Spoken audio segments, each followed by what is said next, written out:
साथियों, बहुत बहुत स्वागत है आपका सुधा हिंदी क्लासेस में। आज की क्लास से हम आधुनिक काल को शुरू करने वाले हैं। हिंदी साहित्य के इतिहास के क्रम में हमने सबसे पहले आदिकाल को देखा था, फिर हमने भक्ति काल को देखा, फिर रीति काल को देखा। उसके बाद इस क्लास में हम आधुनिक काल का अध्ययन करेंगे और इस क्लास से आगे तक की जितनी भी कक्षाएं होंगी वो आधुनिक काल के लिए ही होंगी।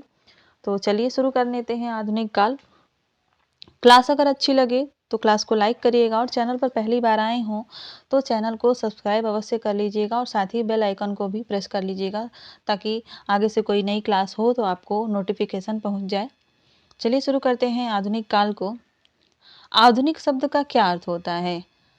जब हम किसी चीज़ के बारे में जानना चाहते हैं तो सबसे पहले जानते हैं उसके शब्द के अर्थ के बारे में। तो आधुनिक शब्द का अर्थ क्या होता है? इसका अर्थ होता है इहलौकिक दृष्टिकोण या अनुपयोगी पुरातन का त्याग करना या यथार्थ पर बल देना, इसी को कहा जाता है आधुनिकता। हिंदी साहित्य के विकास क्रम का चतुर्थ चरण जो है आधुनिक काल के नाम से जाना जाता है। 3 चरण बाकी के हैं, आदिकाल, भक्ति काल और रीति काल, और यह चौथा चरण है जिसे कहते हैं हम आधुनिक काल। आधुनिक काल का आरंभ कहाँ से माना जाता है? कहाँ से आरंभ हुआ आधुनिक काल का? तो आधुनिक काल के आरंभ में 3 मान्यताएं प्रचलित हैं। उन 3 मान्यताओं को देखते हैं। पहली जो मान्यता है जो डॉक्टर मनेजर पांडे की है, ये कहते हैं कि सन 1850 ईस्वी से हिंदी साहित्य के इतिहास में आधुनिक युग की शुरुआत मानी जानी चाहिए क्योंकि इस वर्ष भारतेंदु जी का जन्म हुआ था। वहीं डॉक्टर नगेंद्र कहते हैं कि सन 1857 ईस्वी से जब भारत का प्रथम स्वतंत्रता संग्राम शुरू हुआ था तब से मानना चाहिए इसका आरंभ। और आचार्य रामचंद्र शुक्ल जी कहते हैं कि 1868 ईस्वी से कवि वचन सुधा जो पत्रिका थी भारतेंदु बाबू हरिश्चंद्र की, उसके प्रकाशन से इसकी शुरुआत मानी जानी चाहिए, यानी आधुनिक काल की शुरुआत मानी जानी चाहिए। सर्वमान्य मत यही है आचार्य रामचंद्र शुक्ल का। अगर परीक्षा में पूछा जाए कि आधुनिक काल की शुरुआत कहाँ से मानी जाती है तो वो हो जाएगी 1868 ईस्वी से। बाकी ये विद्वानों के अनुसार आप लोग ध्यान दीजिएगा दोनों, 1850 डॉक्टर मनेजर पांडे और 1857 डॉक्टर नगेंद्र। आगे बढ़ते हैं और आधुनिक काल को विभिन्न विद्वानों द्वारा दिए गए नाम देखते हैं, यानी किस विद्वान ने आधुनिक काल को क्या क्या कहा है। मिश्र बंधुओं ने इसे वर्तमान काल कहा था, वहीं आचार्य रामचंद्र शुक्ल ने इसे आधुनिक काल व गद्य काल भी कहा था। डॉक्टर रामकुमार वर्मा और हजारी प्रसाद द्विवेदी जी ने आधुनिक काल कहा था और पृथ्वीनाथ कमलकुल श्रेष्ठ ने इसे साहित्य काल कहा था। आगे देखते हैं आधुनिक काल का उपविभाजन, यानी आधुनिक काल में अलग से कौन कौन से युग चले थे। उसमें छोटे छोटे बहुत सारे युग चले थे कालखंडों में, छोटे छोटे कालखंडों में। जैसे कि भारतेंदु युग, भारतेंदु हरिश्चंद्र के नाम पर भारतेंदु युग चला था जो कि 1857 से 1900 ईस्वी के बीच माना जाता है। उसके बाद आया था द्विवेदी युग जो कि महावीर प्रसाद द्विवेदी के नाम से जाना जाता है और इसका समय था 1900 से 1918 ईस्वी। उसके बाद छायावाद युग आया जिसके प्रवर्तक जयशंकर प्रसाद माने जाते हैं, जो कि सन 1918 से 1936 ईस्वी तक था। उसके बाद आया प्रगतिवाद 1936 ईस्वी से 1943 ईस्वी के बीच में। उसके बाद आया प्रयोगवाद जिसका समय 1943 से 1952 ईस्वी तक माना जाता है। उसके बाद आई नई कविता का समय, यह 1952 से 1960 ईस्वी तक है। उसके बाद साठोत्तरी कविता आई जो कि 1960 से 1990 तक है। और उसके बाद समकालीन कविता 1990 से सन 2000 तक और अद्यतन कविता सन 2000 से अद्यतन यानी आज तक को कहा जाता है अद्यतन कविता। तो ये था आधुनिक काल का उपविभाजन। आगे की क्लासेस में हम इन सभी कालों को देखेंगे और इनके अंदर जितने भी रचनाकार हुए हैं, उनकी जितनी रचनाएं हुई हैं, उन सभी के बारे में बहुत ही बारीकी से अध्ययन करने वाले हैं।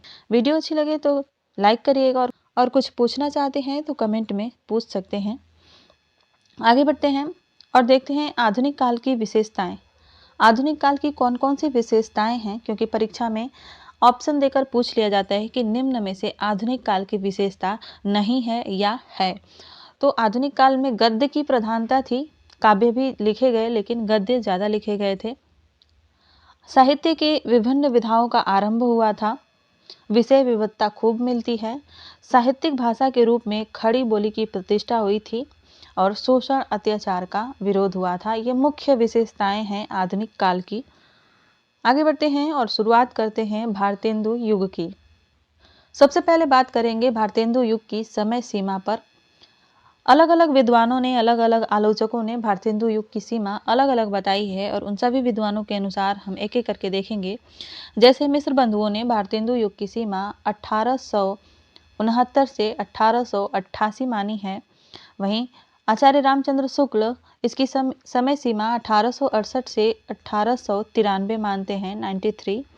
डॉक्टर रामकुमार वर्मा भारतेंदु युग की समय सीमा 1870 से 1900 ईस्वी मानते हैं।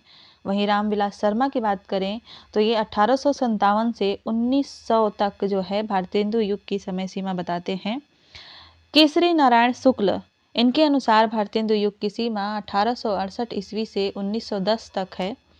डॉक्टर लक्ष्मी सागर वार्ष्णेय के अनुसार भारतेंदु युग की समय सीमा 1850 से 1900 ईस्वी तक है और सर्वमान्य सीमा की बात करें तो वह 1857 से 1900 ईस्वी तक है, जो कि नागरिक प्रचारी सभा द्वारा निर्धारित किया गया है यह समय, और यह सर्वमान्य है। यानी परीक्षा में प्रश्न पूछा जाए कि भारतेंदु युग की समय सीमा क्या है, तो आप बता सकते हैं कि 1857 से 1900 ईस्वी तक।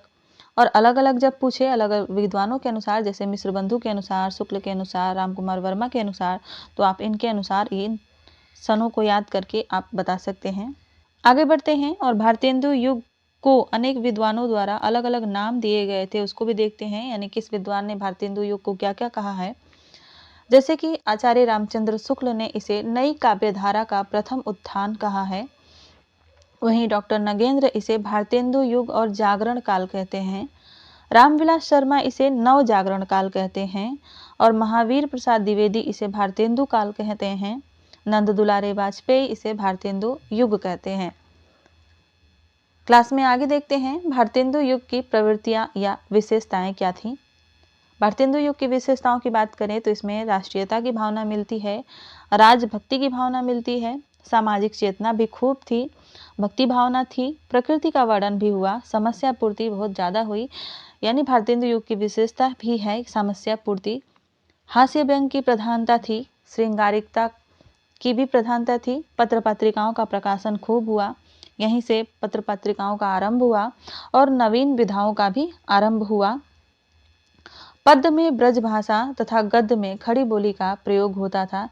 यानी जितनी भी काव्यगत रचनाएं थीं उनमें ब्रज भाषा का प्रयोग होता था, लेकिन गद्य में खड़ी बोली का प्रयोग होता था।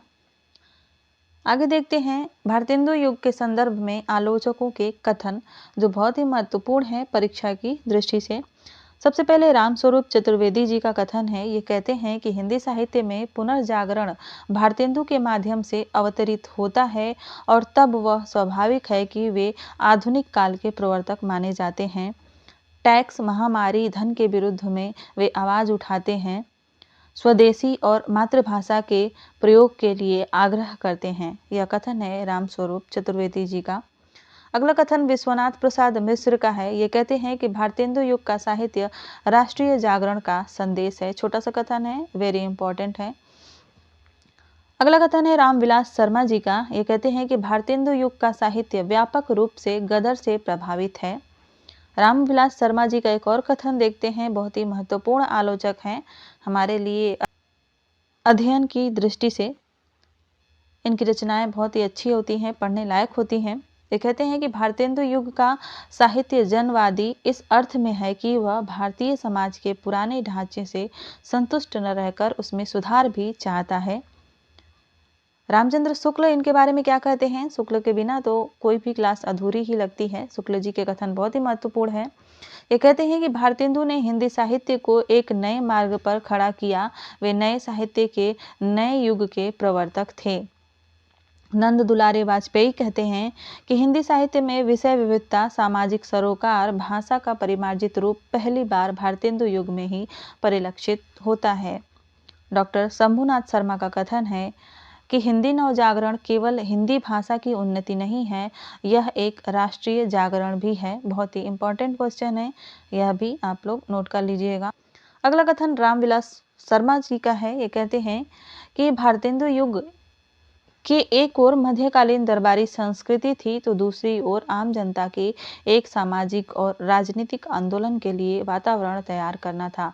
साहित्य में एक देश के बढ़ते हुए असंतोष को प्रकट करना भर न था। यह कथन रामविलास शर्मा जी का है और इसको मोस्ट इम्पॉर्टेंट लगा लीजिएगा आप लोग, बहुत ही इम्पॉर्टेंट है, पूछा जा सकता है। आगे देखते हैं रामचंद्र शुक्ल जी का एक और कथन है। इन्होंने कहा है कि बड़ा काम उन्होंने यह किया कि साहित्य को नवीन मार्ग दिखाया और वे उसे शिक्षित जनता के साहचर्य में लाए। प्राचीन और नवीन का सुंदर सामंजस्य भारतेंदु की कला का विशेष माधुर्य है। यह कथन रामचंद्र शुक्ल जी का है, बहुत ही महत्वपूर्ण। आगे देखते हैं भारतेंदु मंडल के रचनाकार कौन कौन थे, यानी भारतेंदु मंडल में कौन कौन से रचनाकार आते हैं। प्रश्न बन जाता है कि निम्नलिखित में से भारतेंदु मंडल का रचनाकार नहीं है या है, तो इनको जानना बहुत जरूरी है। भारतेंदु मंडल में आते हैं बद्री नारायण चौधरी प्रेमघन, बालकृष्ण भट्ट, दामोदर शास्त्री, काशीनाथ खत्री, लाला श्रीनिवास दास, मोहनलाल विष्णुलाल पांड्या, कार्तिक प्रसाद खत्री, ठाकुर जगमोहन सिंह, प्रताप नारायण मिश्र, अंबिका दत्त व्यास, राधाचरण गोस्वामी, राधा कृष्ण दास और लाला सीताराम।